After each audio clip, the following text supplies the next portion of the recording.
કે ભાઈ અમારા બાળકો માટે શિક્ષક નથી, ઓરડાઓ નથી, અમારા લોકોને હજુ ઝૂંપડા નથી મળ્યા, અમારા લોકોને તમે એપીએલ કેમ્પ બનાવી દીધા, અમારા લોકો સુધી હજુ રસ્તા નથી બન્યા, અમારા જમીનો છીનવાઈ ગઈ.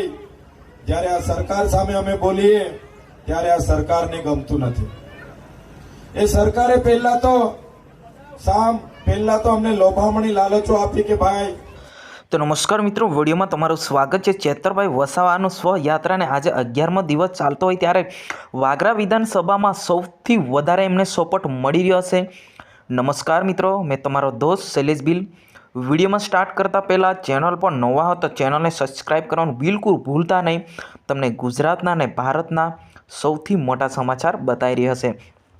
જેમ કે આવી છે કે આજે જે 11મો દિવસ ચેતરભાઈ વસાવાના સ્વયાત્રાનો પૂરો થાય છે ત્યારે વાગરા વિધાનસભામાં ભારી સંખ્યા સાથે લોકો સાંજના ટાઈમે ટોળાઓ ઉમટી પડ્યા હતા અને સાથે સાથે એવું કહી રહ્યા છે કે વાગરા વિધાનસભામાં સૌથી વધારે એમને સપોર્ટ મળી રહ્યો છે. જેમ જેમ આગળ જઈ રહ્યા તેમ એમને ખૂબ જ ભારી સંખ્યામાં સપોર્ટ મળતો દેખાય છે. એક બાજુ વાત કરવામાં આવે તો હાલના સાંસદ મનસુખભાઈ વસાવા પણ ખૂબ રેલીઓ સાથે પ્રસાર કરી રહ્યા છે, ખૂબ મહેનત કરી રહ્યા છે. અને એક બાજુ છે ડેડિયાપાડાના ધારાસભ્ય ચેતરભાઈ વસાવા. પરંતુ મિત્રો, જેમ કે આવી છે કે આ વખતે ભરૂચ લોકસભાની જે ચૂંટણી છે એ આસાનથી ચેતરભાઈ વસાવા જીતી શકે છે. અને એક બાજુ જોવા જઈએ તો મનસુખભાઈ વસાવા એવું કહી રહ્યા છે કે અમે 5 લાખ લીડથી અમે જીતીશું.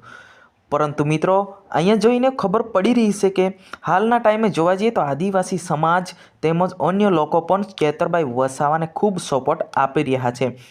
જ્યાં જ્યાં સહયાત્રા જઈ રહી ત્યાં ખૂબ જ ભારી સંખ્યામાં સપોર્ટ મળી રહ્યો છે.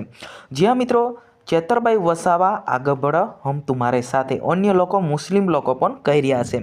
મનસુખભાઈ વસાવા આજે પહેલો દિવસમાં પ્રચારમાં ગયા ત્યારે જ ગામ લોકો એમને ઘૂસવા ના દીધા એવું પણ લોકો કહી રહ્યા છે. મિત્રો, આ ઈકે ચેનલ દરેક ઘટના વિડીયો બતાવતી હોય છે. હાલ આ વિડીયો પર 5000 લાઈક આવવું જરૂરી છે, કેમ કે આ અમારી યુટ્યુબ ચેનલ તરફથી એક મોબાઈલ પ્રોવાઈડ કરવામાં આવે છે. સૌથી વધારે લાઈક કયા એરિયામાં આવે છે એની ડિપેન્ડથી તમને મોબાઈલ પ્રોવાઈડ થશે. તો મિત્રો